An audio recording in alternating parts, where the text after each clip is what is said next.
venu pour le deuxième round des grandes rencontres consacrées au vieux Bleuson. Compte tenu de la qualité, de la richesse, de l'enseignement et de l'histoire de cet entretien, nous avons voulu consacrer 2 tomes au vieux Bleuson. Il nous a parlé un peu de son enfance, comment il a fait pour être ce qu'il devait être, un autodidacte qui s'est battu, lui-même, il a été tailleur.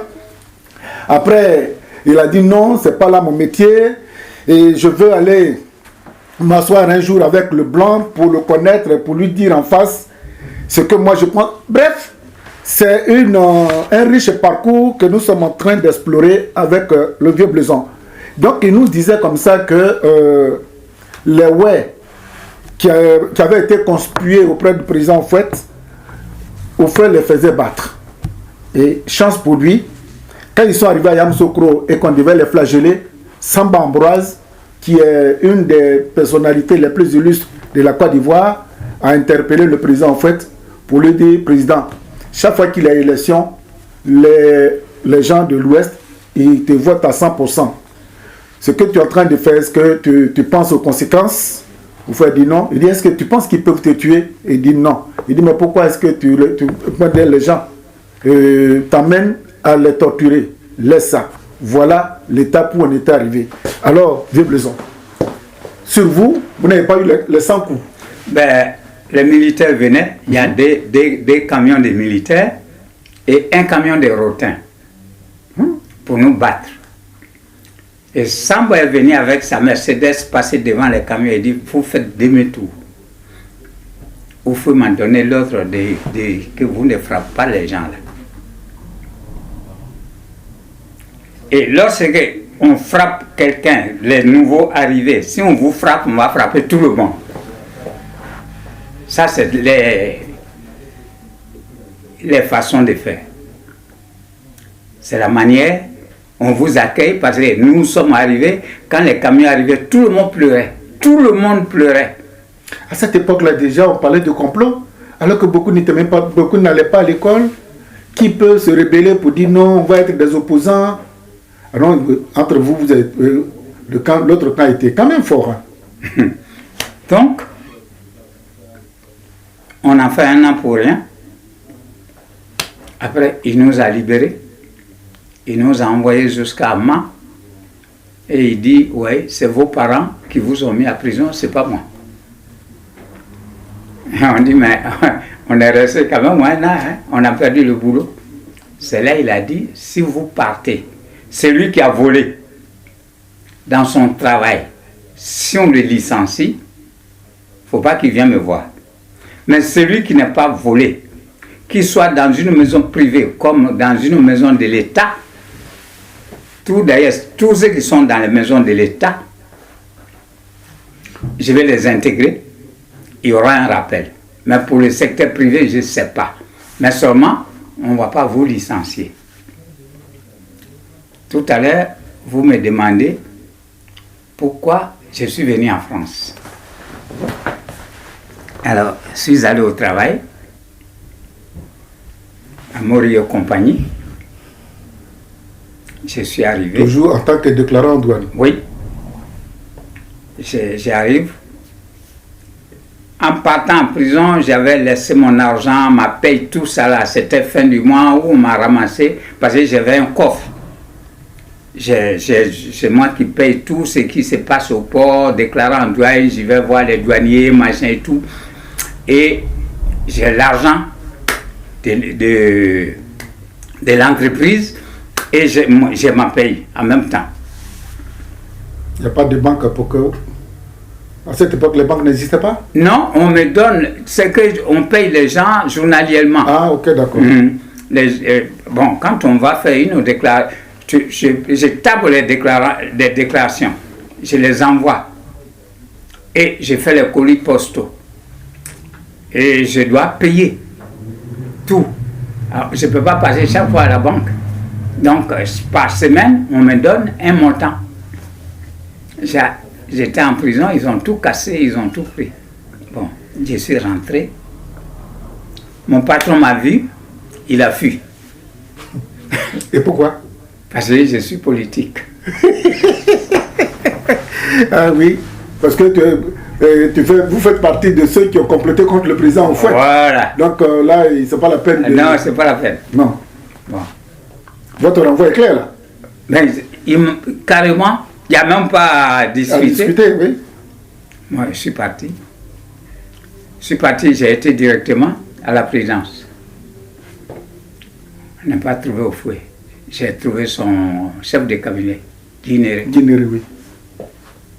Et dit à faire, j'ai croisé le vieux Baya Touré, avec lequel, qui est d'abord le bras droit de Houphouët, sur la région ouest, qui venait voir Houphouët à tout moment, parce que lui, pendant tous les temps qu'il était là, de 46 jusqu'à cette date de 63, PDCI lui n'a jamais payé. Et il vit de quoi? C'est un commerçant. Ah ok, d'accord. Bon. Or, lorsque PDCI venait, c'est un bonhomme qui était riche. Il avait 8 Citroën voitures qui faisaient taxi. Et il a pris tout ça, il a donné au fouet pour faire la campagne de PDCI. C'est là où fouet il a pris. Et il est allé lui dire, bon, tu m'as mis en prison. Moi, je ne connais pas coup d'État. Moi, je vais te faire coup d'État. Tu as gâté toutes mes voitures, tu ne me payes pas. Et quand il parle à Houphouët, c'est comme si je te parle. Il parle à son enfant. Il dit, tu te fous de moi. Tu me mets en prison. Tu as gâté toutes mes voitures. Je n'ai rien. Ma boutique ne marche pas comme avant. Et puis, depuis là, je ne suis jamais payé. Il dit, comment tu n'as pas payé? Je te paye 30 000 francs par mois. Il dit, non, c'est faux. Même pas 5 000. Donc, on voit bien l'argent et quelqu'un bouffe. Oui. Ça ne date pas d'aujourd'hui, hein, cette histoire-là. Non. Ah, la Côte d'Ivoire. Donc, il dit, bon, j'ai compris. Et je l'ai trouvé. Il m'a pris, on est remonté. On a trouvé Guinéré. Guinéré a fait une lettre, mais donné, il dit, bon, va donner ça à ton patron. Et dans la lettre, c'est marqué, monsieur qui arrive, il a travaillé pour son pays. Il a fait politique pour son pays. Il n'a pas fait politique pour votre entreprise. Maintenant, si vous le renvoyez, donnez-lui un certificat de travail pour qu'il vienne travailler à la présidence. J'ai lu la lettre, j'étais tellement content parce que je vais travailler à la présidence. Je vais travailler à la présidence. Oh, Seigneur Jésus. Je vais travailler à la présidence. Ce que je suis allé donner la lettre. Ah, là, c'est les gars ont fait la lettre au travail. Ils ont appelé tout le monde pour devenir. Ah, ils ont tous fui d'abord. Ah, Houphouët faisait peur à ce point-là? Houphouët, hein? Il a dit dans la lettre, toi, si le monsieur là, il ne travaille pas, tu lui donnes certificat, mais prépare tes bagages. Demain matin, je te mets dans l'avion. Ce n'est même pas un bateau. C'est écrit noir sur blanc. Ça, c'était l'indépendance. C'est ça Houphouët.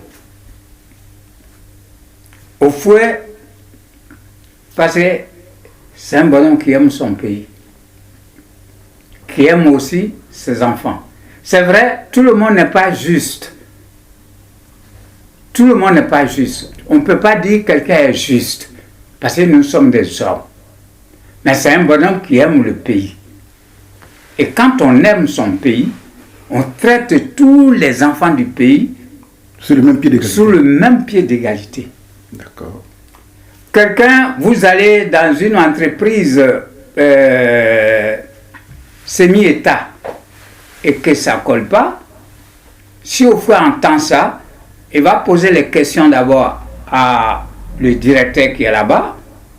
Qu'est-ce qui s'est passé? Pourquoi celui-ci? À cette époque, les moyens de communication n'étaient pas développés, mais il lui arrivait d'être informé quand même. Il est toujours informé. Je ne sais pas comment il fait. Il est toujours informé. Et ça, Pas de tel. Ce qui fait que quand on dit Soula, fais attention, il est du côté de Foué. C'est une protection. On ne te touche plus. C'est fini. J'arrive au travail, ils ont pris, on dit bon, on te garde, mais tu ne rentres pas dans le bureau. J'ai dit, je m'en fous. C'est-à-dire, on te paye, mais tu es à la maison. On me paye, je viens, on m'a donné un balai, on dit, il faut balayer. J'ai dit, bon, d'accord. J'ai commencé à balayer. J'ai balayé jusqu'à 3 mois. La cour, je balaye le matin, j'ai fait mes débrouilles là 1 heure de temps. Après, je prends une onante et je rentre dans un coin là, je dors. À la fin du mois, j'ai mes 40 000. Pendant 3 mois. Après, là, j'ai dit, bon, il faut que je trouve l'argent pour aller en France. C'est là.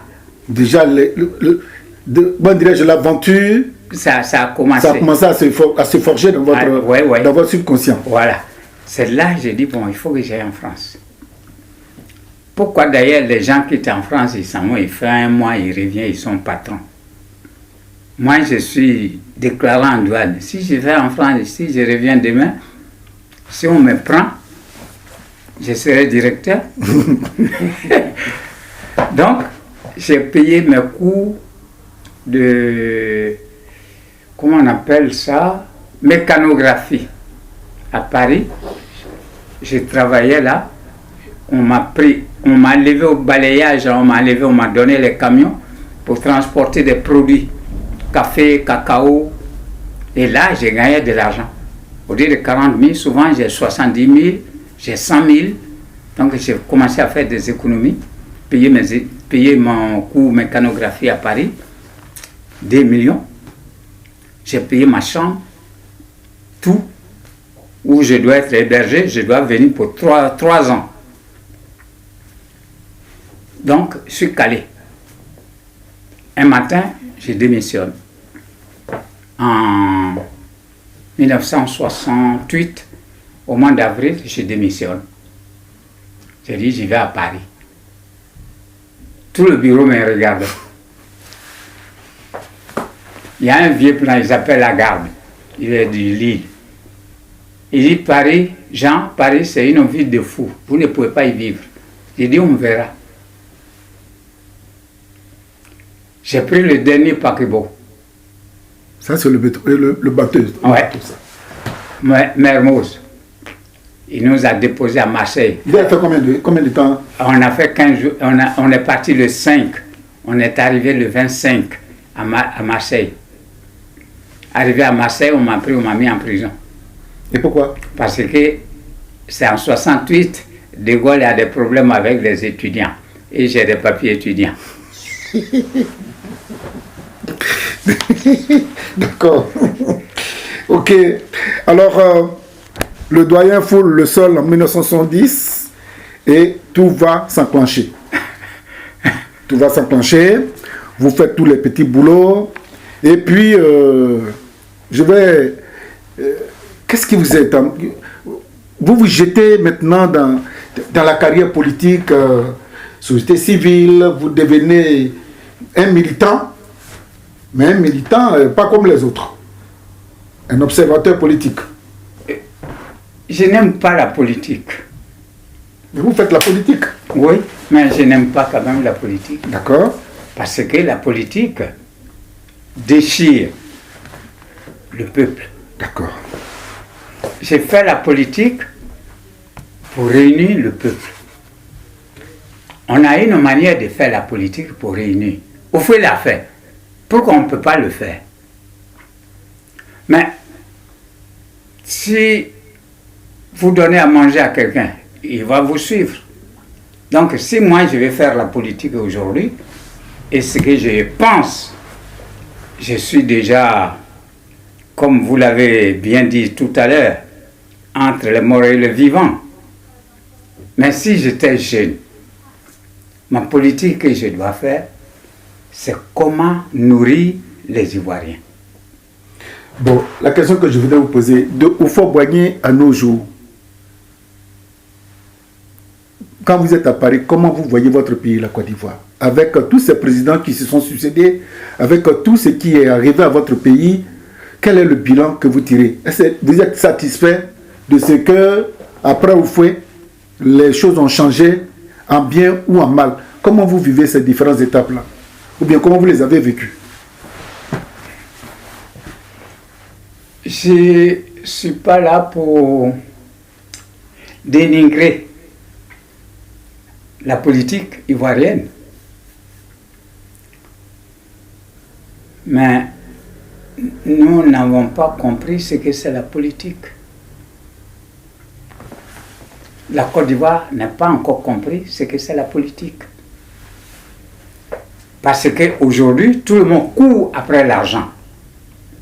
Donc on ne fait pas la politique. La politique, c'est quoi? C'est un pays qui est en détresse qu'on arrive à mettre sur les rails.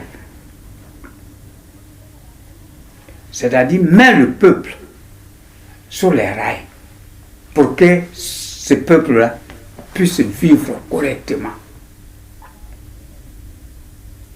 Mais si depuis après Houphouët, et qu'est-ce qu'on a vécu? C'est le ballon de ping-pong. Moi j'ai des milliards, toi tu n'as pas des milliards. Moi j'ai ceci, toi tu n'as pas ceci. Donc ce n'est pas la politique. Chacun cherche sa vie. Et bon, je ne dis pas que je ne sais pas comment le calcul, dans quoi je peux les situer. Et votre pays a connu la guerre? Oui, la guerre, où c'est arrivé, la guerre devait arriver au moment où Bédié fêtait,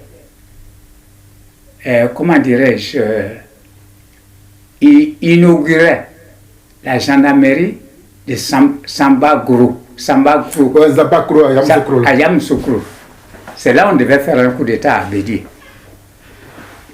Il est au courant. C'est ça qui l'a sauvé d'ailleurs. Tout ce qui se passe là, Houphouët, après Houphouët, si j'imagine les tractations qui sont faites, savez-vous, nos pays ne sont pas indépendants. Excuse-moi le mot. Et pourtant vous avez pleuré en 1960 quand oui, Houphouët a proclamé on a cru. Le 7 août 1960. Oui, on a cru. Sous Houphouët, on a cru. Mais au fur et à mesure qu'on avance, ce que Houphouët voulait, il n'a pas eu jusqu'à il est mort. Ce que Houphouët voulait, il n'a pas eu. Il voulait l'indépendance, mais il n'a pas eu. Et il n'a pas eu pourquoi? Parce que lorsque j'ai écrit le premier livre là, La conversation de la paix entre deux terres, et qui c'est le blanc qui a compris mes idées. Les Africains, tout le monde a eu ce bouquin. Jusqu'en Afrique du Sud, Mandela m'a écrit 2 fois. Oui, je rappelle même que le 12 9e mois 1988, vous avez reçu un courrier en anglais signé par Ronald Reagan. Oui. À l'époque où il était président, voilà le courrier. Voilà. Il m'a écrit. Et sur ce courrier, les gens me disaient, tu peux aller maintenant. Que c'est une invitation. Il peut te recevoir. Voyez comment le courrier est venu. C'est venu par l'ambassade. Oui, oui, c'est l'ambassade de Paris 2, avenue Gabriel, Paris CDS à l'époque. Oui. 1988. Donc, et puis, je lis ici aussi, vous avez eu un courrier daté du 22 septembre 1983. Je me permets. Oui, allez-y. Monsieur Jean Blezon, 40 rue Marie-Saurin, Defresne, 94 000 Vitry-sur-Seine. Oui. À l'époque où vous habitiez. Oui. Monsieur, pour la suite de votre correspondance du 20 juillet 1993 et 1983, adressée au président de l'Assemblée nationale de Côte d'Ivoire, je vous prie de me contacter du 26 au 27 septembre 1983 à 10h ou du 13 au 18 1983 à Paris, où je suis de passage à l'adresse indiquée ci-dessous. Monsieur Madou Pierre, 59 rue Colincourt, Paris 18e. Vous pourrez vous assurer de ma présence en téléphonant préalablement au téléphone. Bon, c'est des vieux numéros qui ne tiennent plus la route. En attendant de vous rencontrer et de faire meilleure connaissance de vous, je vous prie d'agréer, cher monsieur, mes meilleurs sentiments. Madou Dopier. C'est qui Madou Dopier? C'est le bras droit à président Bédié à l'époque à l'Assemblée nationale. D'accord. Et pourquoi qui lui a demandé de venir vous rencontrer? C'est Bédié. Et pourquoi? C'est président Bédié. Parce qu'on devait faire un coup d'État, devait arriver au président au fouet. Et j'ai trouvé d'où ça venait. Et je ne peux pas écrire au fouet. J'ai écrit d'abord au fouet, il n'y a pas de réponse. Or, le coup d'État était prêt, était proche. Était imminent. Donc, j'ai écrit à Bédié que s'il ne fait pas attention, le vieux, on va le tuer à telle date. J'ai précisé la date. C'est là qu'il m'a envoyé ce monsieur. Mais vous êtes un révolutionnaire, monsieur Blezon. J'aime mon pays. Savez-vous? Avec autant de risques? Ce qu'on aime là. On protège. On le protège. J'aime tellement, mais aujourd'hui, même ce qui est arrivé, la guerre qui est arrivée, je sais où ça vient. Ça ne vient pas d'Abidjan, ça ne vient pas de l'Afrique, ça vient de très loin. On crie entre nous là-bas, oui, oui, oui, oui, oui, oui, tout ça c'est zéro. Hein? C'est zéro. Vous êtes déçu? Enfin, la vie continue. Est-ce que vous serez heureux un jour, je touche du bois, si vous êtes couché et que votre souffle était parti, est-ce que vous serez heureux d'avoir vécu? Je suis heureux que Dieu m'a donné la vie. Parce que la vie, c'est le cadeau le plus précieux de l'humanité. La vie qu'on a, que les gens prennent comme ça, qui ôtent ta vie. C'est un cadeau que Dieu nous a fait. Et ce cadeau est précieux. Ma mort, bon, j'ai travaillé pour mon pays. J'ai travaillé pour mon pays. J'ai beaucoup travaillé pour mon pays. Et je ne demandais rien. S'il faut le faire, je le ferai. Et je continuerai à le faire. Autrement, mais je le ferai. Et je ne demandais rien. Bien. Voilà, dans ce cadre-là, je vais vous citer les livres écrits par notre invité. La conversation de la paix entre deux terres. La pensée universelle, ça c'est la maison d'édition. Oui. Ça a été écrit en 1988. Oui. Pleurs et angoisses du continent africain. Oui. Tome 1, c'est New Legend Paris, écrit en 2002. Oui. Travaux forcés, Boaké, La route de la mort. Édition Klamba Paris, écrit, édité en 2006. C'est exact. Mon témoignage, comment l'Éternel Dieu fait ses miracles. Oui. Klamba encore édition, 2013. Les faits de l'homme, Klamba édition encore, 2015. Mal dans la peau, édition Tabala, 2018 à Abidjan. Génocide inavoué. Oui. Le massacre de la Côte d'Ivoire. 2002 à 2012. Tome 1. Oui. Édition Amazon, États-Unis. 2019. Le procès de la honte. Le procès du président Gbagbo et du ministre Charles Blé Goudé, édition Amazon, États-Unis, 2020. Oui. Je suis né français et plus tard, je suis devenu français. Oui. Édition Amazon, États-Unis, 2020. Et le dernier, la raison de mon entrée en politique et de mon retour au pays natal, édition Marie Bro Fondation, Londres, 2021. Monsieur Blaison, Oui. ça fait pas trop? Non, Et vous continuez, hein? j'ai pris Dieu. J'ai pris Dieu. Bon, Dieu est souverain. La politique, c'est pas... Je vais faire la politique aujourd'hui, qu'est-ce que ça va me donner? Mais ceux qui le feront, qui sachent que la politique, c'est une structure qui réunit les enfants du pays pour qu'ils vivent bien. Mais est-ce que les Ivoiriens vivent bien? Non. Ça fait longtemps. Donc, la vie des Ivoiriens, la meilleure Depuis vie la mort de Houphouët-Boigny, Fouet, il n'y a, plus de vie. Il n'y a plus de vie en Côte d'Ivoire. Et pour qu'il y ait la vie, qu'est-ce qu'il faut? Vous avez créé justement un mouvement de la société civile. Hein? Ouais. C'est avec ça que souvent vous vous adressez aux gens. C'est quoi cette société civile? Quel nom vous Mouvement avez de donné? solidarité démocratique, D'accord. MSD. D'accord. Et donc c'est à partir de ce mouvement-là Ouais. que vous sensibilisez les gens dans l'amertume et dans la joie. Est-ce que même vous êtes heureux même quand vous voyez la Côte d'Ivoire d'après Houphouët-Boigny un autre jour? Même si vous ne l'êtes pas, vous êtes obligé d'aller vers la société civile pour dire quoi exactement, et depuis, la situation n'évolue pas dans le sens que vous vous souhaitez. Mais c'est dommage.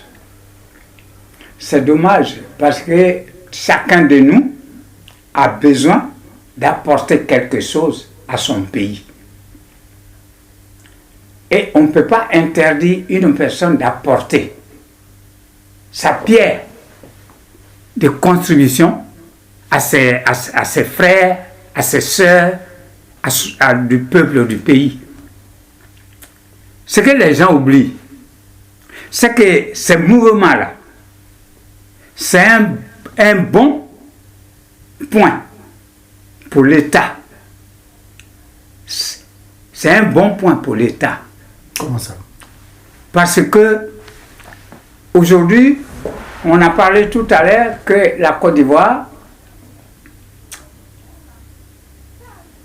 n'est pas comme la Côte d'Ivoire d'autrefois. Il n'y a pas de politesse. Les Ivoiriens, Il n'y a pas de respect, il n'y a pas de considération. respect. Il n'y a rien. Vous trouvez un enfant dans la rue, si vous ne faites pas attention, il vous insulte pour rien. Même moi, un marchand de bagages, il vous gifle, il s'en va. Hein? Les gens vous doivent de l'argent, Ils ne remboursent pas. ils ne remboursent pas. Vous allez au tribunal, c'est vous qui restez en prison. Voilà. Donc, en allant là, bon, qu'est-ce que le mouvement de la société civile peut dire aujourd'hui? Ce qu'il peut dire, il faut porter, il faut demander et il faut donner aussi l'itinéraire de ne pas griffonner la politique. Comment l'Ivoirien doit chercher à son repas, on peut manger sans passer par l'État. Mais à une condition. Vous êtes déçu des partis politiques? Je ne les aime pas. Et pourquoi? Parce qu'ils nous déchirent. D'accord. Ils nous déchirent. On devient des chiffons. On ne peut pas parler. On ne peut rien faire. On ne peut rien dire. Donc, tu vas trouver ton frère. Tu dis, bon, on n'a qu'à faire comme ça, on va manger. C'est là le mouvement que je voudrais en Côte d'Ivoire, un jour, que ça voit le jour complètement. Comment on va faire pour manger? Et comment s'appelle le mouvement? MSD. Et ça veut dire quoi? Mouvement de solidarité démocratique. Le Est-ce mot que- solidarité, D'accord. Est-ce que les Ivoiriens certains Ivoiriens sont informés de l'existence de ce mouvement? Je crois oui. Vous croyez oui. Monsieur Blaison, notre entretien tire à sa fin. On avait voulu vous consacrer une seule émission. Ouais. La richesse et la qualité de vos propos nous emmènent à faire 2 tomes. C'est notre manière de montrer à la face du monde qu'à 91 ans, vous êtes encore solide. Et que pour vous, si vous êtes en arrivé là, c'est que dans la vie, il ne faut pas en vouloir à quelqu'un. Il faut vivre gentiment sa vie, se contenter du peu. Et vous venez de dire que vous avez vécu l'époque d'avant l'indépendance de la Côte d'Ivoire, pendant l'indépendance de la Côte d'Ivoire. Maintenant, ce sont 2 ans d'acquisition de l'indépendance. Ça va se fêter à Yamoussoukro bientôt. Et pour vous, les partis politiques ne font absolument rien compte tenu de leurs besoins. Il y en a qui créent les partis pour leurs besoins personnels. Vous ne croyez pas, n'est-ce pas, à ces partis politiques-là. Et vous demandez aux Ivoiriens de s'aimer. Non seulement de s'aimer, mais de se respecter. Parce que ça ne sert à rien de vivre dans une société en désordre. Ne pas respecter les lois qu'on se fixe soi-même. Il faut que nos us et coutumes soient la clé de voûte de notre existence sur Terre. Auquel cas, on a beau faire dans ces conditions, l'Afrique n'ira nulle part et la Côte d'Ivoire, votre pays que vous regrettez, sera vraiment bloqué. Est-ce que c'est une conclusion parfaite que j'ai faite de notre entretien? C'est exact. Chers parents, j'ai eu la chance de rencontrer M. Blaison qui a 91 ans. Il continue d'écrire. Je vais vous lire un petit paragraphe de son livre « Je suis né français et plus tard, je suis devenu français ». La ruse du général français sur ses colonies. Dans ce récit, Thieu Nyongbe Ba nous avait fait comprendre qu'il n'était pas un historien, mais qu'il essayait d'analyser l'absence du général de Gaulle à Yalta. Nous sommes des hommes. Dans ce cas, nous pensons de la même manière ce qui se passe et ce qui nous arrive. Nous pensons que pendant les 2 guerres mondiales, l'Afrique noire et blanche a combattu aux côtés de la France métropolitaine, mais elle a lutté en tant qu'esclave et non en tant que française. Voilà un livre que je vous recommande. Vraiment, M. Blaison, il n'a pas vécu inutile. Ça a été un honneur. Je ne sais pas si on peut dire que nous apportons notre contribution à ce que le vieux Blaison nous enseigne. C'est une émission, nous sommes tenus par le temps. On voudrait quand même lui dire merci.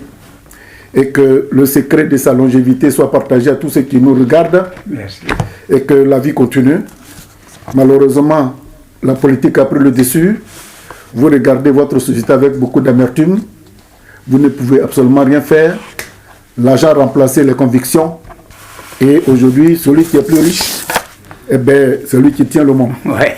Donc voilà, nous voudrons dire merci à notre partenaire TPLP-TV. C'est lui qui nous permet d'enregistrer toutes nos émissions dans son studio. C'est M. Loba, Serge, qui en est le responsable. M. Loba, merci. Merci à tous ceux qui nous suivent. Et merci au secrétaire qui n'a pas pu être sur le plateau, celui qui accompagne régulièrement le vieux Blaison dans ses déplacements. Il s'appelle M. Tagnon. Merci à vous et à très bientôt.